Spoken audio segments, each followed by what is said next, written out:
Glad you're here on this Wednesday morning, and it is Connect with me from the showroom floor at Ventura TV as it is every Monday through Friday. Let's go to the graphic, and that's right. Comcast Cable 375 is your station to watch here, MeTV Fresno.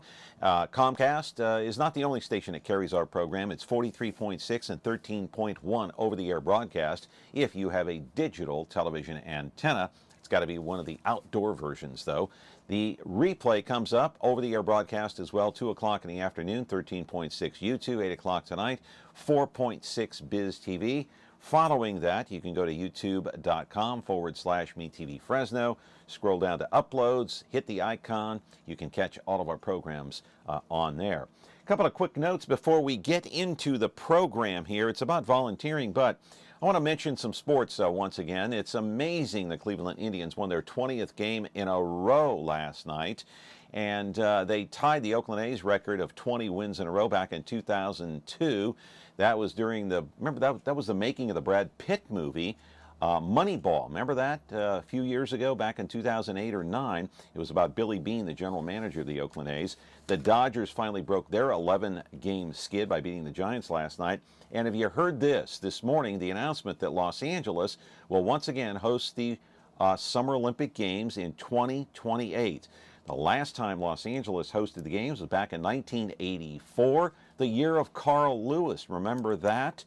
Also, Peter Ueberroth was the Olympic Organizing Committee, I guess, Chief Executive Officer, former Commissioner of Baseball. He really made those Olympics in 1984 a huge and smashing success. We'll see if they can do the same in 2028, the Olympics going to LA in that year. And speaking of the Olympics, I don't know if you realize this. Do you know how many volunteers they need for the Olympic Games, for any major sporting event, for any major disaster like what's going on down in Texas, down in Florida right now? Have you ever thought about volunteering? Maybe many of you have thought about it, but have not taken action on it. They say if you volunteer, it's very fulfilling, it's very invigorating, and it gives you a sense of power. I want to roll the videotape, my friends. Helping those in need, those who are less fortunate, is what it's all about. The power to help someone, whether it's helping the homeless right here in the city of Fresno, as you see some of the encampments that were now banned along the southern part of our city, whether it's doing that there or at the Poverillo House, the Fresno Rescue Mission. Volunteering is a very, very important thing to do at least once in your life, whether it's reading to students at one local elementary school. In fact, of the nonprofit organizations, if it had not been for volunteering, places like the Red Cross in Texas and in Florida would not be able to function and help those people. The majority of board members who serve on these nonprofits are volunteers. You can volunteer in so many ways, just by cleaning up a park or a highway. Mentoring a student online is also volunteering. Think of volunteering as connecting your heart with your hands. Do what is near and dear to your heart. But you might be asking, how do I get started? How do I get involved with volunteering? Well, there is an organization right here in the Central Valley that helps connect you with the right people. It is called Hands On Central California. Live in our studio right now is the executive director, Carol Davies, recently hired. And when I say recently, I really mean recently, like almost yesterday she was hired to take over this organization, but no stranger to the Central Valley. She is here to talk about her organization and about the importance of volunteering. We'll also be joined on the telephone by a special guest who is in Tampa, Florida right now. As you know, this past weekend, hit by Hurricane Irma. They need a ton of volunteers down in Florida and in Texas. And don't forget the Olympic Games in LA, or any year that is. They have gazillions of volunteers on the field and around the Olympic Village helping out. 436-MeTV, option 11. If you want to volunteer, call our guest today. Back in just a moment. When you like Ventura TV Appliance on Facebook, it's nice. But when you love the Samsung big screen we deliver, it's even better. Our website is cool, and it's a good place to start. But you really should touch the merchandise before you buy. Time for that upgrade to an HD 3D web-enabled Samsung TV. Get the best selection, price, and service in town without waiting. Come in to Ventura TV Appliance and touch the merchandise today. Not sure what you're watching? Want to see what's coming up next? Or just want to browse what's on without the hassle of flipping channels? Your wish has come true. Now you can view schedules for all the digital TV channels available in the Central Valley. Get local weather updates and forecasts, and listen to nationally syndicated Biz Talk Radio, all on KVHF 4.1. Rescan your TV now, then tune in to Digital Channel 4.1 to start enjoying the all-new TV Guide. All right, back here on the program, volunteering, a very important topic here on the program today. Carol Davies is here. Good morning, Carol. Good morning, John. I'm so happy to be here. You are? Yes. Where else would you be? Exactly. Volunteering somewhere. Volunteering somewhere. I don't know. Hey, so the Olympics about 11 years away in LA. You going to go down and volunteer? Well, we'll have to see about that. Sounds like an opportunity. That's right. But hey, am I right, though? I mean, the Olympic Games, I went to the '84 Olympic Games in LA at the Coliseum. And no, they had a ton of volunteers down there. They really did, and they're much needed. So before we get into your organization, places like the Red Cross, where would Texas be? Where would Florida be with all these volunteers? Oh, absolutely. I mean, just about every nonprofit utilizes volunteers in one way or another, and most of them probably couldn't do what they do without those volunteers. Yeah, they couldn't function, I guess, huh? Absolutely. They really, like you mentioned, they take heart and use their hands to help deliver that impact that is so essential to keeping our communities moving forward. Am I right when I said in the monologue that a lot of people think about volunteering, but they never really get around to doing it? It's always, let's do it tomorrow. I'm going to put it off. Do it the next day. It's something that they never get around to. I think so, and I don't think it's a matter of them necessarily putting it off. I think it's they don't know where to connect or how to connect. Or what about time? Time is an absolutely. issue as well. Actually, I was talking with one of your staff people earlier about she's starting a volunteer process, and she had considered a couple of different organizations. One was looking for a year's commitment versus this other one was really allowing her to dip her toe into the volunteer water a little bit, see what that looks like for her, and and her availability and her intent, what she wants to get from this. So I was really glad to hear that she connected to something that was dear to her heart, and then let's try this on for a size. And then we were continuing the conversation around how generations are different about volunteering. How so? The older, let's say my generation, baby boomers, we're looking for deep dives. We want to connect to an organization and being very involved, really a longer term relationship versus, let's say, millennials who tend to want to come in, who want to have impact, and then want to move on to another project or another cause. They have lots of causes they're trying out and lots of things they're interested in, and they like to come in, be involved, and then move on to the next opportunity. So balancing that in our community, I think those are great opportunities because we can connect in new ways with some new energy and new ideas, and wanting to make sure that we're giving particularly millennials or younger generations those opportunities that they want to connect, and that it's okay to move on. Right. So millennials want to do it short term, then move on to the next project. Our generation, the baby boomers, we want to, listen, give me a year or 2 year commitment in one thing, whether it's volunteering with the homeless or the POV or wherever, and then see what happens after that. Is that kind of how it goes? Yeah, absolutely. And I think oftentimes as older generation, we may have more disposable income, and so we're looking for organizations that are good stewards, that manage their resources well, because volunteers are a resource, but also oftentimes those volunteers eventually end up being donors. They write those checks and hand them over to those organizations because they have money, and then they have an invested interest in the organization. So it's really important, and it's a part of our work with Hands On is how do we equip nonprofits to really manage those volunteers in the appropriate manner so that they grow them to be long-term supporters. Yeah, and the thing is, if you are, nose deep or knee deep or neck deep into an organization like, say, the Red Cross or wherever, you kind of know how that organization operates. so you kind of know where that money goes. And so you might be more apt to donate at that point if you're invested for a longer period of time, as opposed to 2, 3, 4 months. You kind of dip your toe in. But if you're invested for a year or two, oh, I know where that money goes. Yeah, I'm gonna cut you a check. Right. Am I right? You're right, but then the other side of that is someone who's invested in that organization and has seen potential, maybe not handled as well or not leveraged as well. They don't have a good experience. They leave that opportunity. Do they get and look for. discouraged? Oh, they will discourage, but they also tell 10 friends about that discouragement. When we go to a business and we don't have a good experience as far as customer service, it's that same thing. Same thing. Don't go there. Exactly. Don't go there. You want happy customers, and every nonprofit who utilizes volunteers needs to look at every volunteer as a customer. They're coming with a need. Maybe they don't come for program services, let's say. Maybe they're not homeless, but they're coming to meet a need. They want to give back. They want to be valued. They want their skills utilized in the best manner. So, it takes some rethinking and recalibrating, I think, for organizations to get to that point. Yeah. Before I go to break here, so how does it change a person once they volunteer? How does that change you?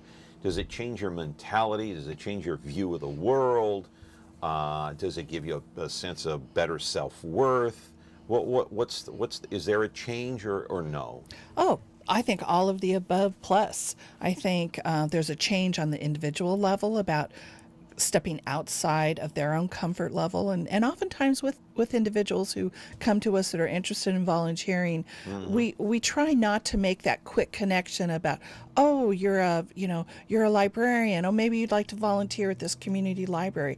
What we try to do is connect people with their heart and their interests, and oftentimes direct them in ways that they're not so comfortable, because volunteering, just like anything, should be a growth experience. And the opportunity for me to come in and, yes, you appreciate my skills, but I have the ability to grow my skills and grow my my network and grow my heart. Yeah. Okay. Carol Davies is here. She is the executive director, and I'll tell you when she was hired just in a moment here. We're going to go to a break, and she is with Hands On Central California. That's an organization that actually finds the volunteering positions for people that want to go into volunteering. Now, on the other side of the break, we're going to talk about the Red Cross, because they need a ton of volunteers, especially right now, down in Texas, down in Florida. We're going to have a phone call from somebody who is down in Tampa right now who needs a helping hand. 436-MeTV option 11. We're back in just a moment. When you're looking for KitchenAid innovation and quality, who has the answers, the selection, the price? Ventura TV Appliance. With billions in nationwide appliance buying power, more than Home Depot and Best Buy combined, will help you save. Our low prices on Energy Star qualified KitchenAid appliances save you energy and money, and pay no interest on select models when paid in full within 12 months. Ventura TV Appliance, serving you since 1951. The following is another list of things you will not hear on MeTV programs. Man cave, baby bump, whatevs, double half-calf mochaccino, faux hog, redonkulous, totes adorbs, hella, holla, YOLO, cray-cray, and MeTV is still Kardashian-free. This is what you will hear on MeTV programs.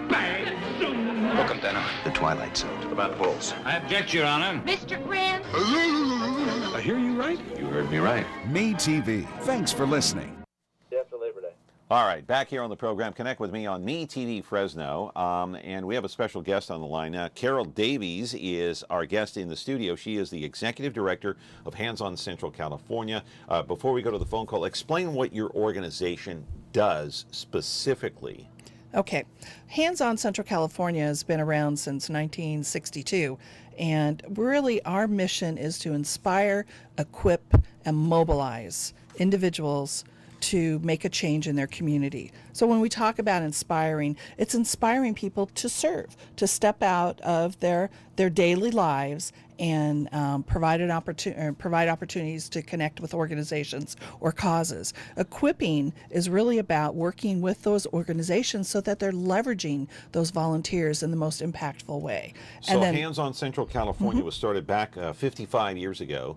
1962 was called the Volunteer Bureau, started by the Fresno Community Council. But specifically, do you connect people to the organizations that they want to volunteer for? Absolutely, we connect So if I individuals. want to volunteer for the Red Cross, you can hook me up. Sure, I can hook you up. If you call and say, I'd really like to work with homeless dogs, we can help you make those connections to various organizations to do that. If I want to go read to a fifth grade class at Fresno Unified, you can Absolutely. arrange that. Or if you just call saying, I'm new to the community, I need to connect, help me. And we get a lot of those calls, and those are individuals that really need some support and assistance. Okay, have you had a lot of people call you saying, hey, I'd like to hook up with the Red Cross? We've had a lot of people calling wanting to, maybe not Red Cross specifically, but support the hurricane impact, the victims and those communities, and most definitely Barry and Red Cross are an essential partner of ours. Yeah, talking about Barry Falk, he is on the telephone right now. He is the CEO of the Central Valley Red Cross. He was a guest of mine here last Tuesday, the day after Labor Day. Barry right now is in the heart of Florida. Well, he's actually on the West Coast. He's in Tampa, one of those places that was hit by Hurricane Irma. And Barry, good morning, or should I say in your case, it's good afternoon. How are you? Good afternoon. I'm doing well, John and Carol. Thanks so much for giving me a call. I'm currently standing at Hyde Park Presbyterian Church, which is our Red Cross shelter that's open right now for those who were affected by Hurricane Irma in the Tampa area. Happy to be with you guys. Well, I'm happy that you're here because it's so timely that we have this program with Carol here, because we're talking about volunteerism. So give us a quick update on the conditions on the ground in Tampa now, 3 days after the hurricane actually went through there. Sure, yeah, this is day 3 post the hurricane that kind of went through really up the entire center of the state of California. I'm not in California, I'm definitely in Florida, but up the state of Florida. Tampa really, I think, got very lucky and dodged a bullet as the hurricane shifted a little bit more towards the center of the state.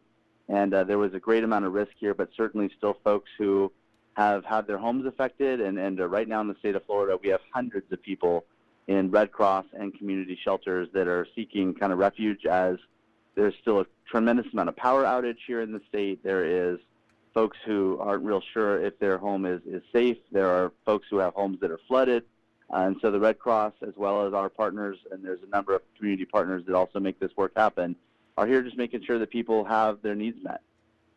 Right. So not as much devastation in Tampa because they dodged that Category 4 hit. They were going to take a major hit, so it kind of veered off. So how would you assess the damage in Tampa there, Barry? So I just got on the ground here in Tampa today. I was actually on the East Coast of the state yesterday. My role while here is working with elected officials and making sure that elected officials have the best information about the Red Cross response, as well as addressing any concerns that they may have. Certainly, I know here that the shelter I'm at now has a population of over 50 people still here in Tampa, but we have shelter locations that have hundreds of people still in them.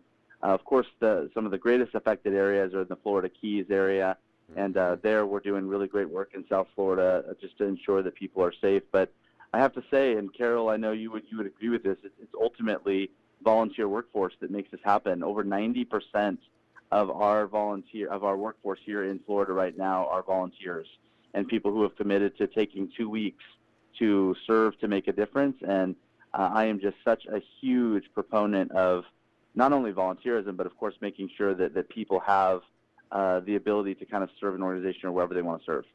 Go ahead, Carol. Absolutely. He's absolutely right. Hang on, Barry. Don't go away. The ability to connect people with their skills and their heart to the cause is just, it's so essential. It's so essential. And the Red Cross, as a partner of ours, really does that in a very intentional, impactful way. Barry, in your case down there in Florida, you just arrived, of course, in Tampa. What percentage of those 90% of volunteers that are down there from the Red Cross, how many of those volunteers come from out of state? Oh, man. on deployments like this, particularly when you get into, this is day 10 of this disaster response. And so the Red Cross had volunteers that were coming ahead of the hurricane, and there are still volunteers that are pouring into the area. And I would say at this point, probably that the bulk of them, certainly I would say anywhere upwards of 75 to 80% at least of the volunteers are really coming in from other areas throughout the country. So, I think it's one of the magical things. I think, John, we talked about this. One of the magical things about the Red Cross is, of course, its ability to mobilize resources and volunteers, and makes me really proud, of course, to be representing Central California. As you guys know, we had the Detweiler fire in Mariposa County just a month and a half ago now, and we had volunteers from all over the country come in. And so it's nice to kind of return the favor, so to speak, for those affected here in Florida. Barry, if somebody wants to volunteer and be a member of the Red Cross and fly across country and go to Texas or Florida or wherever a major disaster is, even if they want to stay here in California and volunteer for the Red Cross, how would they do that? I mean, a lot of people want to volunteer, but they have no information. I was just talking to Carol here just a few minutes ago before I called you, and the fact of the matter is people have it in their hearts to volunteer. They think about it, but they never make that next move because they don't know how or where to call. Can you talk about that, please? Yeah, no, of course. So the first thing I'd say is that, obviously, as you guys can probably both imagine, your viewers as well, I mean, we're receiving an overwhelming response, really starting just before Harvey and now with Irma as well. And so we have a team of people in even just the Fresno office and in Bakersfield that are working to kind of make sure we give people the right opportunities and get them onboarded. But I will be completely candid in saying that we are a little backlogged and overwhelmed by the amount of people who are coming out that want to support. The easiest way to support the Red Cross is to go to redcross.org/volunteer, and from there they can begin an application. Of course, we don't just throw people on a plane. There's a number of trainings that need to happen before we can actually deploy someone, but we're trying to really make sure that also our local efforts are still sustained during these times where a lot of our normal volunteers are coming out. So I say it all the time, there's a volunteer opportunity for everyone at the Red Cross, whether you want to just help out at the front desk and answer phones, or whether you want to help with fundraising, whether you want to be deployed and work in disaster, or even if you want to work with the armed forces and our military, there's lots of options. Yeah, and you said you have to go through a training program. Is it like a vetting process? So of course, we background check everybody who works with the Red Cross, but I mean, running a shelter takes skills, and so we provide a number of courses, training opportunities. In fact, I think right now, in Fresno, that once a week they're trying to do a sheltering kind of intro course to give people a quick on-ramping opportunity. I think that's happening actually tonight. I think it's happening every Wednesday is what I'm told, to just try to get people onboarded and quickly as possible so they can find a spot that's where, because volunteerism is wonderful, but if we can't engage volunteers quickly, if we can't recognize those volunteers, it's difficult to keep the retention. As Carol well knows, onboarding, engagement leads to positive retention, and we're trying to do the very best we can at the Red Cross to really respect what I think is our most valuable resource, which is our volunteers. All right, I'll let Carol have the last question. You want to ask Barry anything real quick here before we let him go? Barry, go, go, go. You're doing amazing work, and really appreciate you taking the Central Valley Red Cross to Florida and supporting. How many people? Thanks so much, Carol. How many people did you take down there with you, Barry? So I think our region right now has about 25 people. They did not all come with me. Some drove our emergency response vehicles. Some are being deployed now. I was fortunate enough to catch a plane before the hurricane, so I actually I was here for the hurricane in Orlando, and certainly I'm just really proud of the work we're doing, and we've got people from all over the country making a difference. Okay. Barry, we'll let you go. We know you're busy, and you're at one of the Red Cross shelters there in Tampa, Florida. Barry Falk, the CEO of the Central Valley Red Cross. Be safe, Barry. Thank you for the call. Appreciate it. Okay. Thanks, friends. Have a good day. All right, you too. Thanks, Barry Falk there. So Carol, he talked about, I want to pick up a couple of points here. He did talk about, having to go through a training process, having to go through the vetting. How important is that, especially if you want to volunteer for an organization like the Red Cross, and especially if you want to go to, say, the Poverillo House or anywhere to work with homeless? You've got to be trained to a certain extent, and that takes time. Am I right about that? It does. In each organization, it's a little bit different. And this is, again, it's part of their individual culture. They want to make sure that they have volunteers who are equipped to serve. You know, if you have never worked around the homeless and you go to Poverello House and start volunteering without having some kind of orientation or framework or training. understanding of that population, it can be a very negative experience. So with the training, I mean, yes, there is a training, but that's training so that you're going to be successful, that you are going to appreciate and grow in that experience rather than just throwing you in and letting you sink or swim, So most organizations don't throw you in and let you sink or swim. Right. Am I right about that? Absolutely, because they want to make sure that it's the right connect. Are we connecting? Is this the kind of experience you want? Because like we talked about earlier, you want that happy customer. You want, I don't think there's anything better than someone maybe who's made a connection with an organization and really discovered it really isn't the kind of volunteering or the experience they wanted, and they shake hands and part ways. I mean, that's very powerful. Right. That's they very might go to the powerful. pub and say, I don't I'm think not I so might. comfortable. Working with the homeless is not my Right, thing. right. One of the things that always happens around when we have these big, deployments or these disasters, there's this heightened awareness of the need and everyone jumping in and, deploying people here and there. But there are many ways to connect and serve. Let's say if you're concerned about the devastation that's gone on in Florida, there are other ways to connect. I mean, Red Cross is great, but not everyone is able to step in at that level and be involved. Do you think a lot of people have this, I don't know how else to say this, but they have this, I want to save the world mentality, but then reality hits in and say, hey, I can't actually save the world. I can go and help, but it's not really saving the world. But they have this mentality that they're going to save the world, but they realize that even a small contribution, as small as it might be, is limited. Right. Right? Saving the world can be sitting down once a week and being a lunch buddy to a kid who maybe is struggling to read. Big brothers, big sisters. Absolutely. Am I right? Or any of the reading literacy programs that go on at the local elementary schools. Right. It's holding the hand of an elderly patient as they're going through cancer treatment. It's helping someone get to a medical appointment. It's cleaning out the cage for the abandoned puppies. There are just so many ways, and God bless that we have people who want to change the world. See, so saving the world is okay because you got to do it one step at a time. You can't say, it's a lot of people doing a lot of little things that help save the world. Am I right? Yep. All right. Carol Davies is here, Executive Director of the organization that is doing a lot of good things and connecting people who want to volunteer. It's called Hands On Central California. She is the Executive Director, and I guarantee you, she's going to tell us the story of how she got hired and when she got hired. It seems like only hours ago, my friends, and she's sitting right here with us. 436-ME-TV, option 11. Please call in if you want to volunteer. Talk to Carol, ask her some questions. Back in a moment. When you're looking for KitchenAid innovation and quality, who has the answers, the selection, the price? Ventura TV Appliance. With billions in nationwide appliance buying power, more than Home Depot and Best Buy combined, we'll help you save. Our low prices on Energy Star qualified KitchenAid appliances save you energy and money, and pay no interest on select models when paid in full within 12 months. Ventura TV Appliance, serving you since 1951. Frigidaire. It means the first electric refrigerator. The first compact electric range. Now, there's the Frigidaire Gallery Range with Symmetry double ovens. It's designed to cook multiple dishes at multiple temperatures, so you can prepare the entire meal at the same time.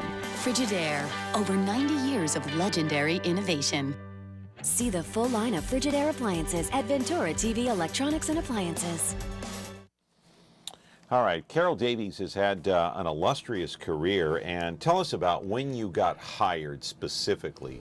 When did they tell you, okay, you've got the gig? It was like yesterday, right? It was just, yeah, it does kind of seem that way. Actually, I have had a relationship with the Volunteer Bureau since the 70s, when they were, as I think you alluded to at the beginning, they were kind of a brainchild of the Fresno Community Council. Community Council at that point was really a group of like-minded folks who wanted to address needs in the community, and so they would kind of foster projects and build them into organizations and spin them off. They did things like the Consumer Credit Counselors, they did Children's Services Network, and the Volunteer Bureau, and then Refugee Projects were Right. things that they did. So, Well, when did you come on board? okay, full-time? so I started as I was a transition interim director for them. Starting in January of Starting this in year. January of this year. And then you got the word when? In June, they asked me to stay on as the executive director, and decided to take that path for a while. I have been involved with nonprofit organizations pretty much through my whole career. The last 15 years have been intensely about working with connecting mission of organizations with sustainable practices so that they have measurable impact. And so right, now I'm out there kind of doing what I was teaching. Right. So you've taught. So let me just relay to our viewers what you told the Fresno Business Journal. I've worked in and about with the nonprofit sector most of my career, with focus on executive planning, administration, development training, and communications in the nonprofit and post-secondary sector. In plain English, what the heck does that mean? That means that I have really looked at organizations, how they function, why they're there, what they can do with the appropriate resources. You look at what organizations? I've worked with, I've worked with like many nonprofits in the community and Big post Brothers Big Sisters. Big right? Brothers Big Sisters. I've worked with CASAs. I've worked with First Five organizations First Five. as interim executive director. But I have deep relationships with the faith-based community, with all of the. Okay, but you look at these organizations and do what? You analyze them or what? Yeah, come alongside and support. You know, what are they doing well, and where are their opportunities? And then where their weaknesses are, and then you try to rectify some of those. Yeah, or? I don't like to identify it as weakness. I see those as opportunities. You will Okay. never hear me talk about at risk or underserved or anything. I look at that as the opportunity. Those are our sweet spots that we can dive deeper into and pivot on and move forward and make measurable change. All right, what can you do to change and make major changes at Hands On Central California? What needs to be done to change the environment, to change the culture, to make it a better organization? Right. Well, I think the organization itself is strong. We have a broad base where, but my focus though is on sustaining the organization. We work very intently with the Retired Senior Volunteer Program. It's a federal project, and we have over 500 senior volunteers in the region. In the Central Valley. In the over Central Valley, over 500. So that where do these people go to volunteer? They And what do volunteer, some at senior centers, some at food banks, some at elementary schools, and they focus on issues of poverty, of hunger, of literacy, of neighborhood revitalization, trying to increase the community, the quality of life of those community residents. We also, though, our focus has been, since I've come on board, is to really try to connect with business, because we really see volunteerism as a way for retaining employees. We know it's a way to increase your brand recognition within a community, and also, overall, we haven't talked about this. No. Volunteering improves your health. It's been. All right, now prove that to me. Who said that? I can give you. Did Carol Davies say that? No, Who said no. that? Who said This that? was research conducted, and they actually have measurable benchmarks that document volunteerism as improving someone's health, both mental and physical. Because it makes you feel good about yourself or what? Well, sometimes for individuals, it puts them on a regular schedule, a pattern, a commitment. It's Okay. leaving the house. It's staying engaged. It's that commitment to something other than yourself. It's that mental acuity, that you are being active and engaged and thinking and problem solving. And, there was a whole gamut of indicators that they measured. And so who did the study? Do you remember? No, but I can Is let it you the know who it American was. Heart Association? Because it Might be one of them. yeah, it might be one of them that endorsed this. But it does Yeah. make sense to Yeah. a certain extent because you're talking about, we talked earlier about self-worth, right? Right. So maybe that does help a person look in the mirror and make them feel better about themselves. Forgetting about all of what they've accomplished throughout their lives, either raising a family or a business or whatever, because you've done for your family, you've done for yourself. Hey, how about what have you done for others? Right. You And, know what I mean? Yeah, and you mentioned family. I mean, there are families that will go out and volunteer together. It's a great family Yeah. activity too. Yeah. Yeah, my daughter she's volunteered over at the food bank, so there's a lot of volunteering that goes on there, sorting Absolutely. cans, sorting food, that type of thing. So you guys are I want to get into the other program, but you guys are a 501c3, a nonprofit, and you got 3 or 4 employees? Yeah, we have four employees. All right. We run a pretty tight ship, and we actually, again, leverage resources, leverage partnerships, and support. Most of our funding is federal, comes through the Retired Senior Volunteer Program and the Americorps Project. We Right, have and you operate on a budget of about $400,000 a year? Yeah. Which isn't much. No, it isn't, and most of that goes back out to pay AmeriCorps members their stipend for service. So if you look at our operating budget, it's much less. Right, than and that. most of that comes from federal grants, right? Absolutely. And state. Yeah. But we also we have a revenue generating project where we support individuals who get assigned community service. People end up having to, provide restitution to the courts. And so we're a portal to, again, you come to us, you need to provide your 30 hours of community service. So we connect you with something that is going to be a good experience for you and benefits the community and meets the court's All right, mandates. so you mentioned that you have 500 senior volunteers in that senior volunteer program. How many do you have in the AmeriCorps? It's about far less than that? Oh, yeah, it's about 25. About Yeah. 25. The AmeriCorps program does what? We have 2 AmeriCorps projects. One is actually a literacy by 3rd grade, where we focus on opportunity schools within Fresno Unified. As I said, I'm not talking deficit, I'm talking where those opportunities are. And they work with these schools by providing again, recruiting and training individuals to support the school as a volunteer. So you'll have one AmeriCorps member who recruits and trains 40, 50 volunteers for that particular school site. So we're kind of leveraging that. Yes, it's only 25 AmeriCorps, but times But they times recruit 50. other people. Absolutely. So Absolutely. if I'm a member of AmeriCorps, then I'm sitting there and I'm saying, well, I need to recruit some people that are going to help me. So they can recruit up to 25 if they need 25 Absolutely. at, say, whatever elementary school they want to go and read to 3rd graders. Right. Is that what they do? And so that is Absolutely. a part. But when I got to go to break here, but when we think about volunteering, now don't laugh when I say this, but you think about volunteering, you think, okay, I think of maybe somebody helping the homeless, but then I also think about those people along Highway 99 or 41 that do the cleanup. That's volunteering too. Absolutely. Is that crazy or what? No, it's not. I mean, somebody's got to do it, right? So why not go out Absolutely. and volunteer and do it? So it's Absolutely. not necessarily the people that we normally think are actually doing that cleanup. Are those volunteers that come from some organization as well? I think some are. Yeah, Some are. Companies may adopt a portion of a Adopt highway a or a highway. road. Yeah. That's volunteering. They're adopting that, but they adopt that, and then they also come and do the cleanup. So Yeah. Okay. Yeah. Carol Davies is here. Hands On Central California is an organization, a 501c3.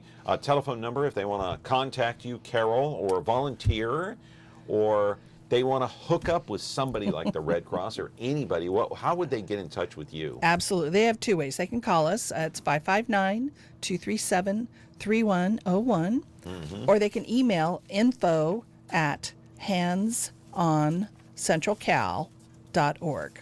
Okay, I'm going to repeat that. The number is Great. 237-3101.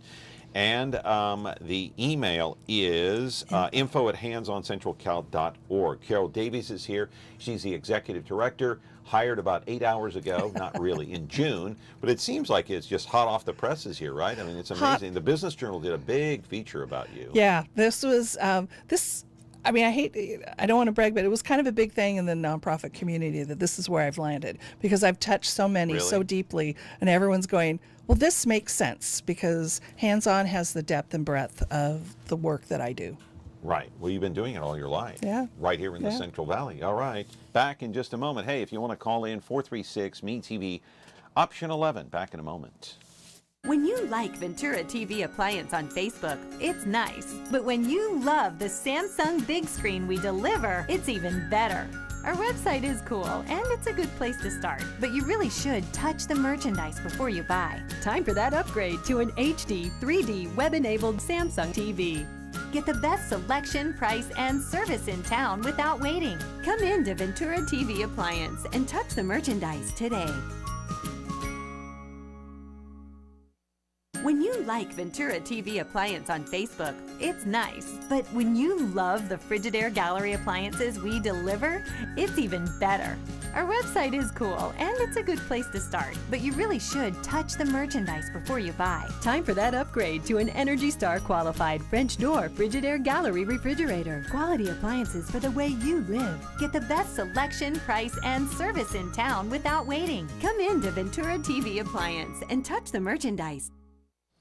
All right, Hands-On Central California is here. Carol Davies, so is there a shortage of volunteers? Are you guys just, I mean, not your organization per se, but is there a shortage overall? Have you seen anything from any organization that says, you know what, Carol, we just can't get enough volunteers. Can you help us? Is there a shortage? There is a shortage. I mean, hang on, caller. I'll get to you in a second here. Hang on. Go ahead. There is a shortage, and again, coming from my depth and breadth of experience in the nonprofit sector, I mean, there seems to be lots of hands to do the work, to stuff the backpacks, to feed the hungry. But I think what happens is the volunteer at the board member level seems to be an issue in our community. We have so many nonprofits who need leadership. They need governance. They need individuals who serve. At the top, there's a shortage. At the top, there is, but there's no pipeline for that. You don't go to school to be a board member. No one trains and supports you about how to be a board member. And why is that important? Why are boards so important? Like the board at, say, the Red Cross. Why is the board at the Red Cross so important? Because they set the tone for the organization. They are the keepers of the mission. They're the gatekeeper. Well, they're the keeper of the mission. What you say you do as an organization, the board makes sure that you stay that route. They support you, they guide you financially, they govern the organization, they adhere to the bylaws, they bring all their resources and knowledge and skills together to kind of help and support the executive director as a partner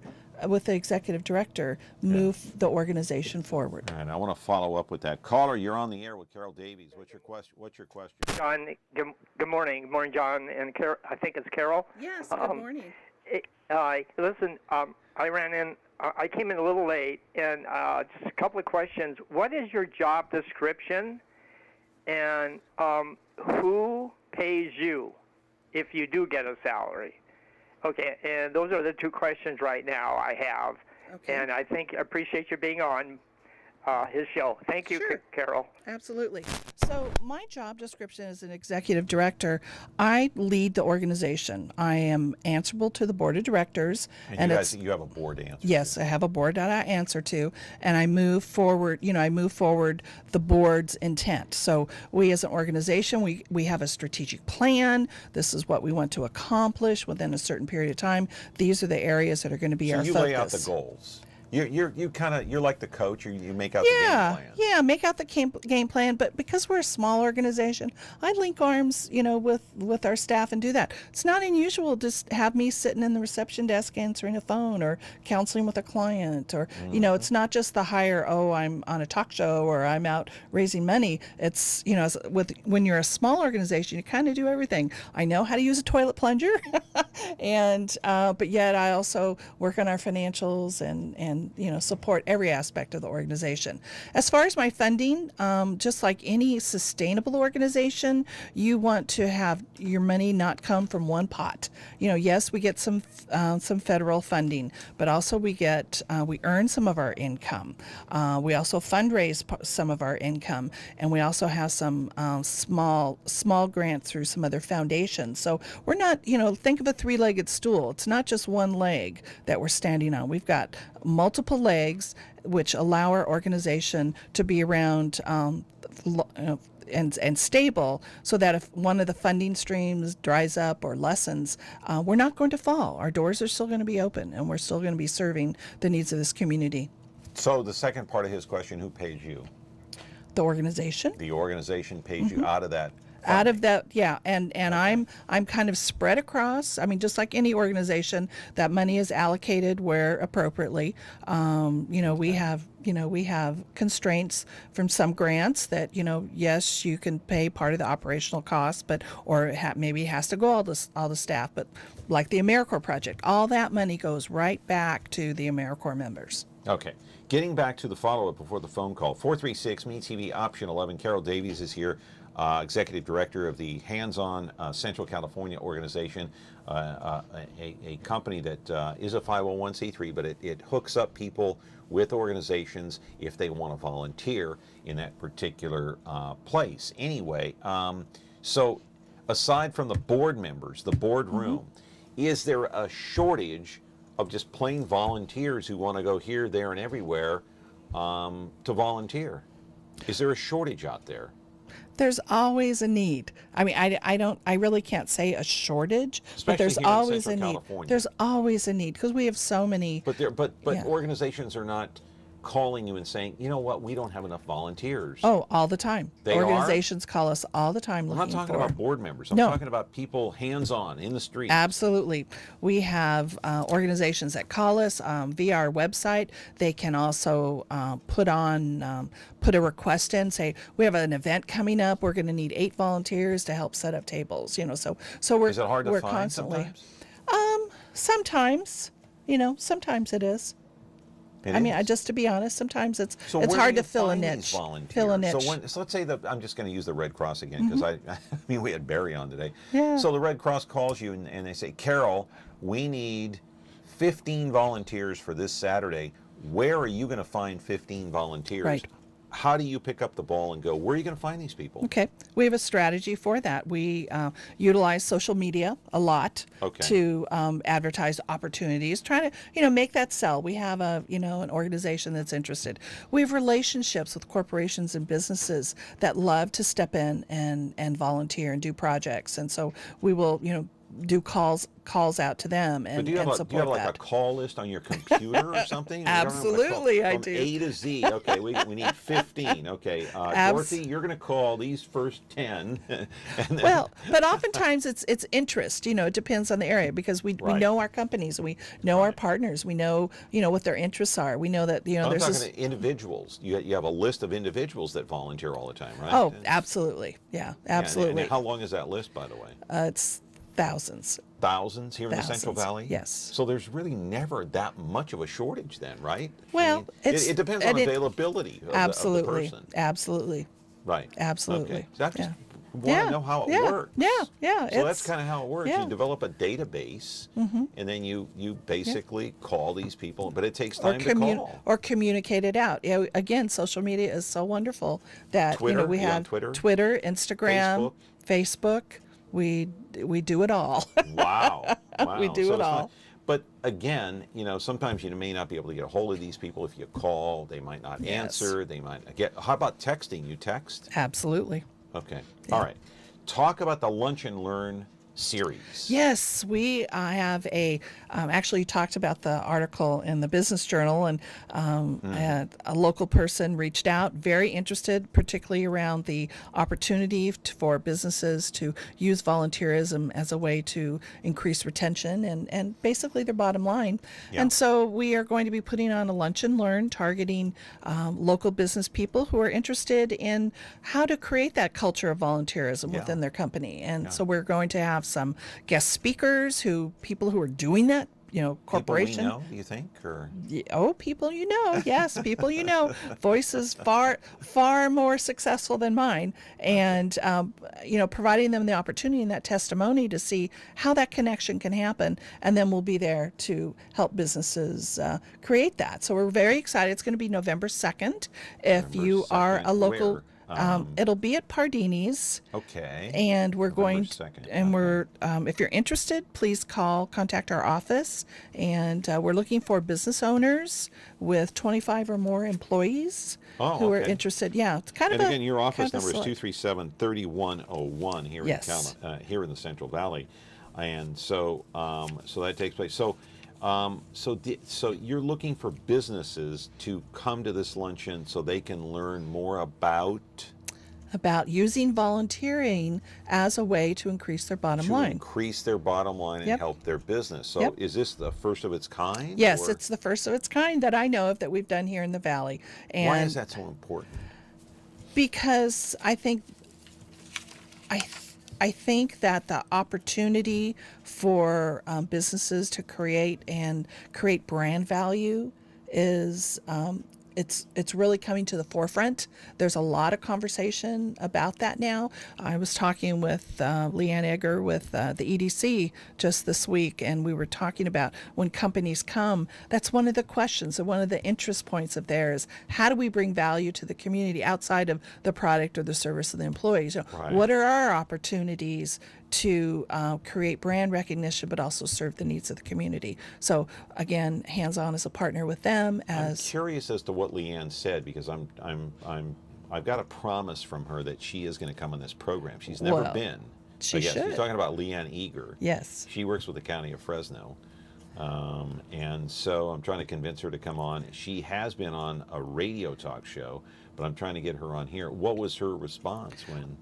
We're linking arms. We are definitely will be at the table as those opportunities come along. We're going to just kind of be part of that basket as they're working with companies and corporations about the value of this community. Here we have this entity, Hands On Central California, that can help you make those connections. Will support your integration of volunteerism. If you don't do it as a corporate culture now, they can support you in developing that as a corporate culture and help you create those opportunities to engage in the community. Yeah, and Leanne works with an organization called the Economic Development Corporation in Fresno County, and that organization helps develop business and all that kind of stuff. So that takes place on November the 2nd, Pardini's. What time?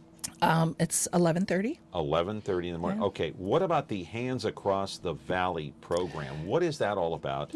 I've read some tidbits about it, but don't know much about it. So tell me something about it. Hands Across the Valley is when we as a region stop and reflect and honor those who have done outstanding work on behalf of the communities as volunteers. Okay. We give them an award. They get awards. People are nominated and selections are made. It's like an Emmy award, right? Like absolutely, it's the Emmy of volunteerism. Yeah, and this is our 50th event. 50th year doing this event, so it's going to be a major event, and we're really looking forward to honoring those past and present who have really stepped up and provided value to our community. So the awards go to the best volunteer. How do you determine that? Well, we take nominations, and then we have a review panel of outside entities who are involved in, community development, volunteerism, whatever piece of it is, and then they actually score the applications, and then they're selected that way. Carol, before you go, is there any area in Fresno Many have called the Central Valley the Appalachia of the West, with all the poverty here, the lack of jobs, the unemployment. Although the unemployment rate has gone down. Is there any area that is lacking volunteerism in Central California that you can think of? Oh, I'm sure there is, but I'm Any place that you'd like to see improvement, where you'd like to see, look, we got to fill the hole here, got to fill the gap here. Right. I love the way this community gathers around a cause. You know, like we've just started school, and how many times have we read an article about 200 backpacks were, were stocked and delivered to an elementary school? But I'm wondering, do we need to mentor our children more, our kids more? I would love, because of what's going on in some of the schools with some of the gangs and some of the drugs. And do we need more in that area? Right. Well, I would love to see, as people are volunteering, as they do these events, think about how I can be a little more intentional and dig a little deeper. It's great to do those backpacks, but what's the relationship behind that? If I do a neighborhood cleanup, am I really getting to know these residents? Am I developing that deeper relationship with them?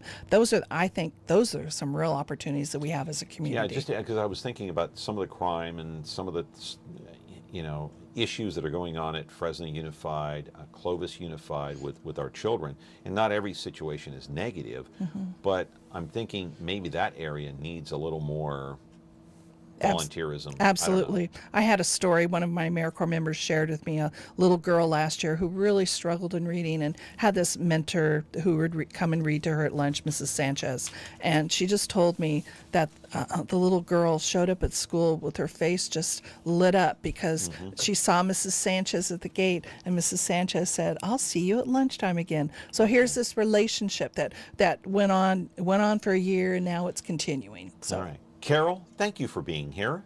Thank you, John. I really appreciate this. It was my pleasure having you here. You're a very pleasant guest, and I appreciate it very much. Thanks for all the information about volunteering. If you want to volunteer, call Carol, 237-3101. You might be surprised. She might even answer the phone. I could. She does a lot of things over there. Carol Davies, the Executive Director of Hands On Central California. Hey, tomorrow's program will be another good one like today. We'll have the man that's running against Devin Nunes for Congress. That's right. Back tomorrow. Have a good day.